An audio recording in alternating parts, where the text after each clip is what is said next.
श्री शिव शक्ति कामधेनु महायज्ञ व शिव पुराण कथा के साप्ताहिक प्रायोजन में आज मैं बहुत भाग्यशाली हूँ कि मुझे यहाँ उपस्थित होने का सुअवसर परम पूज्य नर्मदानंद बाप जी ने के माध्यम से मिला। मैं आभारी हूँ और यह जानकर और भी आश्चर्यचकित हूँ कि स्वामी कृष्ण भगवान जैसे लोग कामधेनु महायज्ञ और शिव पुराण की कथा कोरोना महामारी के निर्वृत्ति के लिए कर रहे हैं, उसके निष्पादन के लिए कर रहे हैं। हमें ये सोचना होगा कि आखिर कोरोना महामारी का संकट आया क्यों, इसके पीछे के मूल कारणों पे जाना होगा। जब हम इसके मूल कारण में जाते हैं तो इसके पीछे एकमात्र विनाशकारी मनुष्य का चेहरा ही सामने आता है।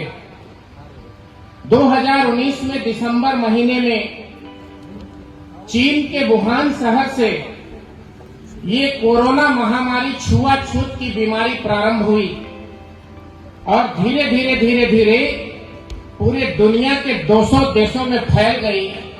पूरे दुनिया के 800 करोड़ लोग कोरोना महामारी से कांप गए। भारत एक आध्यात्मिक देश है। भारत प्रत्येक चीजों को अध्यात्म के दृष्टिकोण से देखता है। अभी मेरे बोलने से पहले परम पूज्य नर्मदानंद जी बाप जी कह रहे थे कि प्रकृति में संकट है। आखिर हमें ये सोचना होगा कि प्रकृति में किस प्रकार का संकट है। पूरी दुनिया पंच तत्व से बनी है। जब प्रकृति का निर्माण हो रहा था तो ईश्वर ने सबसे पहले क्षितिज बनाया, आकाश बनाया। आकाश के बाद परमात्मा ने वायु बनाई, जिसे अंग्रेजी में ऑक्सीजन कहते हैं और आध्यात्मिक भाषा में प्राणवायु कहते हैं। तीसरे पदार्थ के रूप में, तीसरे भूत के रूप में सूर्य और अग्नि का प्रकट इस पृथ्वी पे हुआ। चौथा इस सृष्टि में हुआ और चौथा जल और पांचवी पृथ्वी। इन पंच तत्वों से ये सृष्टि बनी। परंतु धीरे धीरे जैसे जैसे मनुष्य की आबादी बढ़ती चली गई, समस्याएं सृष्टि में गंभीर होती चली गई।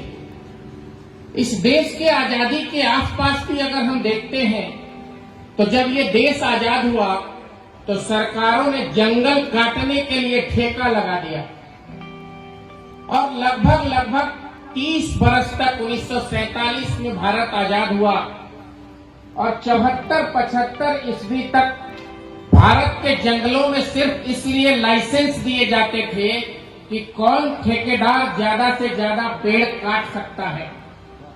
पेड़ लगाए नहीं गए। लगातार आजादी के बाद 30 वर्षों तक भारत में पेड़ों को काटा जाने लगा। अभी पिछले महीने उत्तराखंड में जल प्रलय हुआ। सैकड़ों लोग जल में समा गए। आखिर इसकी चिंता कौन करेगा? अगर संक्षेप में हम पूरी दुनिया को देखें तो आज से 200 साल पहले गुरुजी इस पृथ्वी की आबादी 100 करोड़ थी 1820 ईस्वी के आसपास। 100 साल पहले 1920 ईस्वी के आसपास पृथ्वी की आबादी 200 करोड़ हुई। 50 साल ही गुजरे थे 1970 आते आते पूरी पृथ्वी की आबादी 400 करोड़ हो गई। 48 साल गुजरे थे 2018 आते आते पृथ्वी की आबादी 800 करोड़ हो गई। और अब 30 साल के बाद 50 ईस्वी आते आते पृथ्वी की आबादी 1600 करोड़ हो जाएगी। पानी की अगर बात करें तो आज से 50 साल पहले 1970 ईस्वी तक प्रति व्यक्ति 24 घंटा में उपलब्ध पानी 500 लीटर के आसपास था। 2000 ईस्वी आते आते वो पानी 100 लीटर में बदल गया। प्रति व्यक्ति 24 घंटे में पीने, खाने और जीने के लिए मात्र 100 लीटर पानी बची। 2010 आते आते भारत का प्रति व्यक्ति 20 से 25 लीटर पानी पाने को मौजूद था। भारत के प्रत्येक व्यक्ति के पास 24 घंटे में 25 लीटर पानी थे, और आज जब 2021 की गर्मी हम झेल रहे हैं तो 20 लीटर से कम पानी प्रति व्यक्ति के पास मौजूद है। पृथ्वी गर्म हो रही है। अधिकतम तापमान भारत में 747 जिले हैं। मैंने भारत के 600 जिलों को देखा है, और दुख की बात यह है कि वृक्षों की कमी की वजह से, जनसंख्या के बढ़ने की वजह से धीरे धीरे पृथ्वी का तापमान बढ़ रहा है, और प्राकृतिक संकट, पेड़ों की कटाई से बर्फीले हिमालय की श्रृंखला धीरे धीरे पिघलकर पानी में परिवर्तित हो रही है। यही कारण है कि 2013 में जल प्रलय केदारनाथ में आया, और अभी मार्च में, पिछले महीने फरवरी में उत्तराखंड में फिर जल प्रलय आया। इंसान को सब कुछ सोचना होगा। ईश्वरीय प्रदत्त सब कुछ है।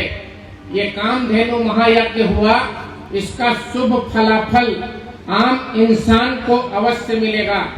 लेकिन आप सभी को अपने जीवन में कुछ चीजें, माताएं भारी संख्या में बैठी हैं, अपने बच्चों को एक एक संस्कार देने की आवश्यकता है।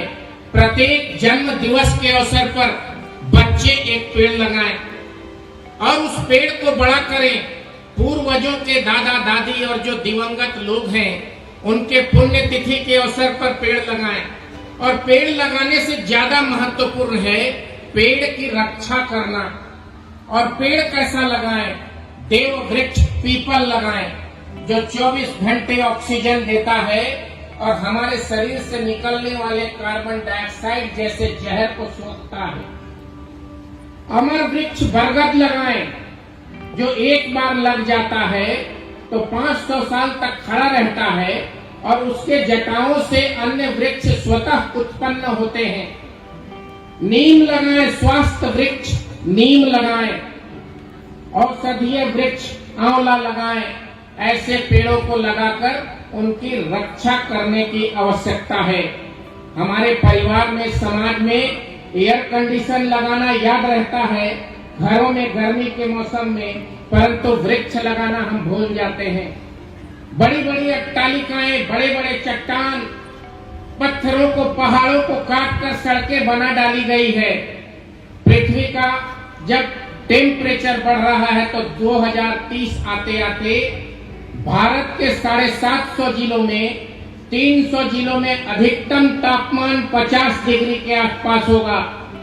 मेडिकल साइंस ये कहती है कि यदि 50 डिग्री तापमान कंटिन्यूअस 3 से 4 घंटे तक सृष्टि में रहा तो छोटे बच्चे और 60-65 साल से ऊपर के बुजुर्गों का 2 घंटा से अधिक बचना मुश्किल हो जाएगा। मैं एक दिन दिल्ली के लोधी रोड से गुरुजी गुजर रहा था। वहां मौसम विज्ञान का बहुत सा बड़ा होर्डिंग्स लगा है। उस दिन दिल्ली के टेम्परेचर 48 डिग्री थी पिछले साल, और ऑक्सीजन में जो नाइट्रोजन, जो पोल्यूशन की मिलावट थी, वह 92% थी। यानी कि दिल्ली के अंदर मात्र 8% शुद्ध हवा थी। इन सब बातों को गंभीर से चिंतन और मनन करना होगा। कश्मीर से कन्याकुमारी तक 3200 किलोमीटर और गुवाहाटी से मुंबई के चौपाटी तक 2800 किलोमीटर लगातार मैं प्रवास और यात्रा करता रहता हूं, और कहता हूं कि सृष्टि के संरक्षण के लिए, सृष्टि को बचाने के लिए भारत में 900 नदियां थी, 300 नदियां सूख गई, 600 नदियां आधी सूख गई। गंगा नदी भी 60% सूख गई है। यमुना नदी 80% सूख गई है। नर्मदा, शिप्रा, कावेरी जैसी नदियों के बल पर पूरे भारत की जनसंख्या टिक नहीं सकती। हमें नदी को संरक्षित करने के बारे में चिंता करनी होगी। गंगा के किनारे और नर्मदा नदी के किनारे दोनों तरफ आप ग्रामवासी जो उस क्षेत्र में रहते हैं, ज्यादा से ज्यादा पेड़ लगाएं और उसको संरक्षित करें, क्योंकि आने वाले समय में विकट स्थिति हो रही है। इस विषय पर मैं घंटों बोलता हूं, समय का अभाव है। मैं आप सबसे प्रार्थना करता हूं, पर्यावरण को बचाने का संकल्प लें। क्योंकि कोरोना महामारी थोड़ी धीरे है, लेकिन आने वाले समय में कई इस प्रकार के वायरस और महामारी मनुष्य के पाप की वजह से, मनुष्य के दुष्कर्म की वजह से, खान पान और रीत रिवाज में गलत नियम और सिद्धांत की वजह से प्रकट होने वाले हैं। ऐसे परिस्थिति में भारत के आध्यात्मिक महापुरुषों का संरक्षण और भारत के अध्यात्म के बल पर हमारे देश में तरह तरह के यज्ञ पूजन के आधार पे हमारा संरक्षण तो हो ही रहा है, लेकिन हमारी आने वाली पीढ़ी यदि सही प्रकार से पर्यावरण संरक्षण की दिशा में काम करती है तो भारत हमेशा की तरह खुशहाल रहेगा और आप सभी सुरक्षित, स्वस्थ और प्रसन्न रहेंगे। इन्हीं सब बातों को लेकर मैं आपके बीच उपस्थित हुआ। फिर जब गुरु जी का आदेश होगा आपके समक्ष उपस्थित होऊंगा। आपका परिवार, आपका समाज, आपका जीवन सुखी, स्वस्थ और प्रसन्न रहे, इन्हीं सभी शुभकामनाओं के साथ जय श्री महाकाल, जय मां नर्मदे, ओम नमः शिवाय। आभार બિલ્લુ ભૂષણ દુબેજી। વધારે સમય ન લેતા સભાની અંદર જાણે ગણપતિ મહારાજના પૂજારી પરિવારના સભ્યો વિરાજમાન છે।